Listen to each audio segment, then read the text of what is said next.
यहाँ पर finally JKSSB की तरफ से फॉरेस्टर का सिलेबस डिक्लेयर कर दिया गया है। पहले सभी एस्पिरेंट्स कह रहे थे कि सिलेबस लाओ, जेकेएसएसबी को आप सभी ने तंग करके रख दिया था, तो जेकेएसएसबी ने ऐसा सिलेबस लाया। अब आप सभी कह रहे हो कि सिलेबस वापस ले जाओ, मैसेज ऐसे ठीक थे बिना सिलेबस के। तो एक बार सिलेबस आज देख लेते हैं किस तरह का सिलेबस है, क्यों यहाँ पर भूकंप सा आ चुका है जम्मू कश्मीर में उन सभी स्टूडेंट्स के लिए जो कि जेकेएसएसबी फॉरेस्टर से एग्जाम की तैयारी कर रहे थे।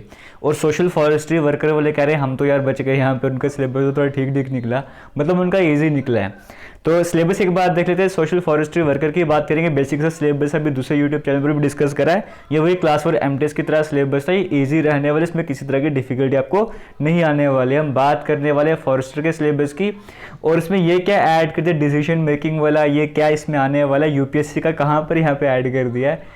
ये मैं तो वैसे हंस रहा हूँ अभी, लेकिन ये दिमाग ख़राब करने वाला पोर्शन है। कभी कभी इंसान दिमाग ख़राब होने की वजह से हंसता है, मैं वही वाली हंसी है, ये मजाक वाली हंसी नहीं है, ठीक है।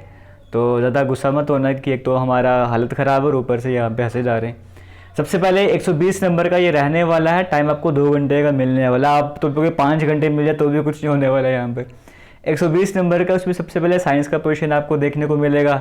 मार्क्स तो अच्छे हैं 32 मार्क्स, जिसने पहले ये सिलेबस ओपन करा होगा देखा होगा साइंस का सेक्शन 32 मार्क्स, वहाँ तो मज़े आ गए। लेकिन जब यहाँ पर देखोगा 12th स्टैंडर्ड का है और इक्वल वेटेज है फिजिक्स केमिस्ट्री बायो की 12वीं का, मतलब 11वीं 12वीं का पढ़ना है।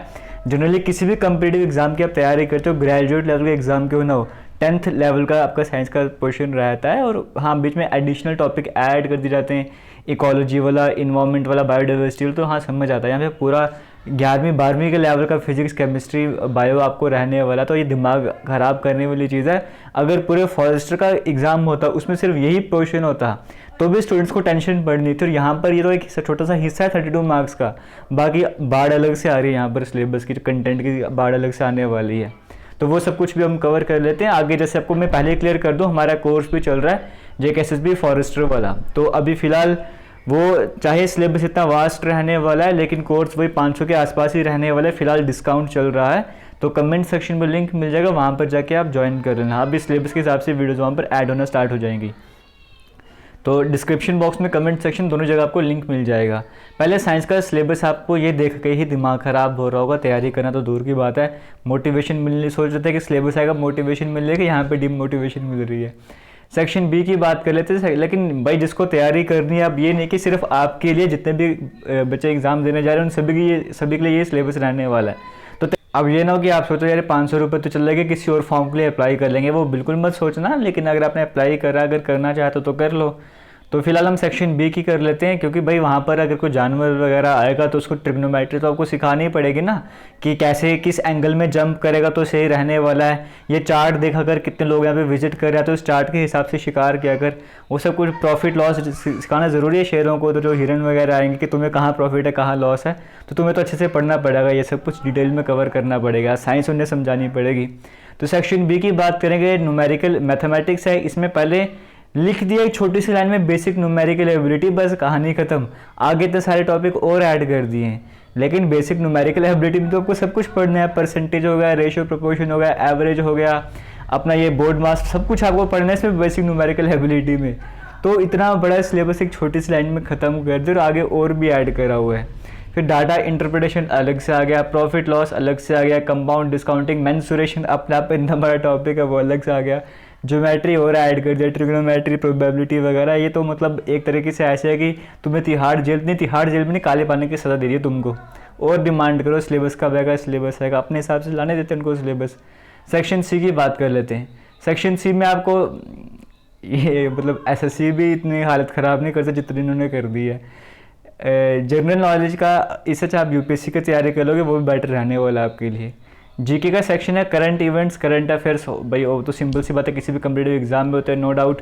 हिस्ट्री है, ज्योग्राफी का पोर्शन है, इंडियन पॉलिटी आपको देखने को मिल रहा है, कॉन्स्टिट्यूशन ऑफ इंडिया है, सब कुछ आ रहा है। General issues related to forest, wild life, environment, biodiversity, climate change, सब कुछ जो मिल रहा था जहाँ मतलब 15-20 इन्होंने एग्जाम उठा लिया। हर एक एग्जाम में क्या क्या सिलेबस आता है वो सब कुछ यहाँ पर ऐड कर दो, इनको देते हैं हम सिलेबस, ये कंसेप्ट के साथ आपका सिलेबस यहाँ पर लाया गया।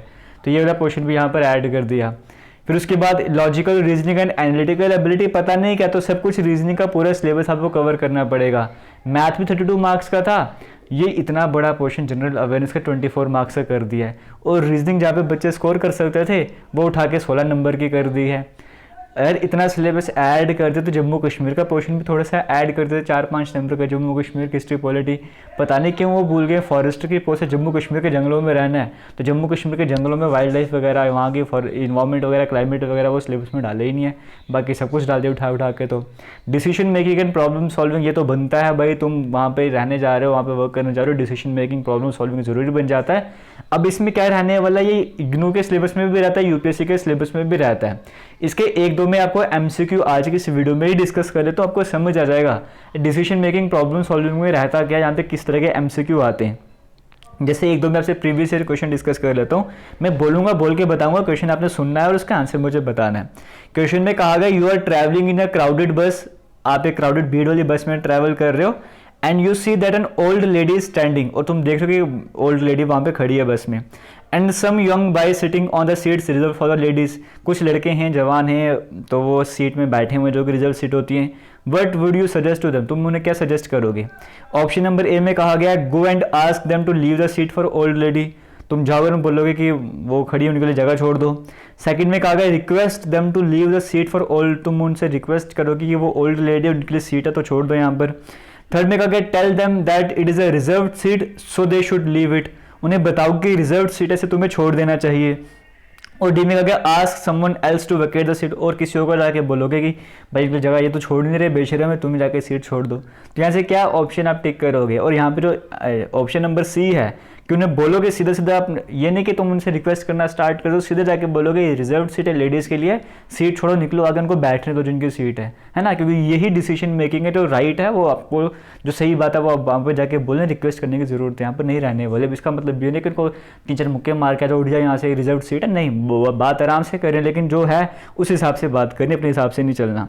तो इस तरह के कई सारे केसेस चलते हैं, जैसे यहाँ पे बोला कि तुम एक कार चला रहे हो, सडनली एक छोटा बच्चा रॉन्ग साइड से आ जाता है, तुम्हारी कार से इंजर्ड हो जाता है, तुम जाते हो कि तुम्हारी मिस्टेक नहीं है, और वहाँ पे पेरेंट्स उस बच्चे के और भी लोग वहाँ पे आ जाते हैं, तो तुम क्या करोगे। तो 4 ऑप्शन दिए हुए हैं कि तुम जो है, 1 मिनट रुक जाओ, तुम जो है उन पर चिल्लाना स्टार्ट कर दोगे कि तुम बच्चों को ध्यान नहीं रखते, ये है वो है, ऐसे वैसे कहानी सुनाना स्टार्ट कर दोगे। तुम उन्हें कानून पढ़ाना स्टार्ट कर दोगे, ये रॉन्ग साइड था और बच्चे की गलती थी, एक्सीडेंट साइड से भाग जाओगे छिप करके, लोगों को बोलोगे कि बच्चे को हॉस्पिटल ले जाओ पहले। तो इसका जो करेक्ट आंसर है ऑप्शन नंबर डी है, तुम लोगों को बोलोगे पहले बच्चे को हॉस्पिटल पहुंचाओ, वो सबसे ज़रूरी है बहसबाजी करने की वजह है। तो option number D correct answer हो जाएगा। ये कुछ बेसिक से क्वेश्चन आपको बता रहा हूँ डिसीजन मेकिंग प्रॉब्लम सॉल्विंग के, बाकी इसकी थ्योरी पढ़नी पड़ती है, पहले बोरिंग से मैं ट्राई करूँगा थोड़ा इंटरेस्टिंग वे में करवा सकूँ आपको, लेकिन हाँ ऐसे मतलब नींद आने वाला टॉपिक होता है डिसीजन मेकिंग प्रॉब्लम सॉल्विंग, लेकिन जब क्वेश्चन सामने आते हैं, सिचुएशन सामने आती है तो फिर इंटरेस्टिंग बन जाता है। ये बड़ा इंपॉर्टेंट टॉपिक रहने वाला है, 16 मार्क्स का रहने वाला है। एक भी सब्जेक्ट ऐसा नहीं है जो मतलब 7-8 मार्क्स का तो बोलेंगे हाँ ठीक है, 16 मार्क्स, 24 मार्क्स, 32 मार्क्स, इस तरह से सिलेबस रहने वाला है। तो फिलहाल यही बोलूँगा, सोशल फॉरेस्ट्री का ईजी है, इसका थोड़ा ठीक रहने वाला, ठीक ठाक है। खतरनाक लेवल का है, ये एक्स साइन होता है डेंजर वाला, खतरे वाला साइन, ऐसा दिख तो नहीं रहा है इस सिलेबस में, लेकिन इस सिलेबस में वो खतरे वाला निशान बना हुआ है, अगर आप ध्यान से देखोगे आपको दिख रहा होगा। तो यही बोलूँगा, कोर्स का लिंक आपको कमेंट सेक्शन में मिल जाएगा, जाके ज्वाइन कर लो। फिलहाल इतने का रहने वाला है, जितना है 500 के आसपास है, बाद में वो प्राइस बढ़ जाएगा, सिलेबस खतरनाक है, अकेले नहीं करवाया जाएगा, और भी टिप्स हाई करने पड़ेंगे, इसलिए बाद में प्राइस बढ़ सकता है। इन 1-2 दिनों में अगर परचेज करना चाहते हो परचेज करो, डिस्काउंट चल रहा है 45% का। थैंक यू, जय हिंद। वीडियो को शेयर कीजिएगा, सब तक पहुँच जाएगा जिनको भी डाउट आ रहा है सिलेबस को लेकर।